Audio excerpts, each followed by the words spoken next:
కృష్ణానదికి భారీగా వరద నీరు వస్తుండటంతో ఎన్టీఆర్ జిల్లాలోని చందర్లపాడు, కంచికచెర్ల మండలాల్లోని కృష్ణానది పరివాహక ప్రాంత గ్రామాల్లో ప్రజలు ఆందోళన చెందుతున్నారు. ప్రస్తుతం కృష్ణానదికి 6 లక్షలకు పైగా వరద నీరు వస్తుంది.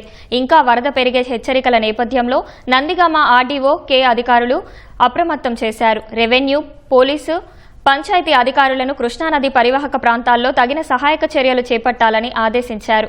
చందర్లపాడు మండలంలోని ఉస్తేపల్లి, కాసరబాధ, గుడిమెట్ల తదితర గ్రామాల పరిధిలో ఎవరూ చేపల వేటకు వెళ్లవద్దని ఆదేశించారు.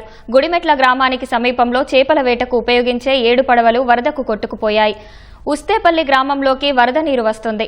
నది ఒడ్డున ఉన్న నివాస గృహాలకు ఆనుకొని ప్రమాదకర స్థాయిలో వరద ప్రవహిస్తుంది. కృష్ణానది పరివాహక ప్రాంతంలో సాగు చేసిన పత్తి, వరి పైర్లు వరద ముంపునకు గురయ్యాయి. ముంపు గ్రామాల్లోని ప్రజలను సహాయక కేంద్రాలకు తరలిస్తున్నారు.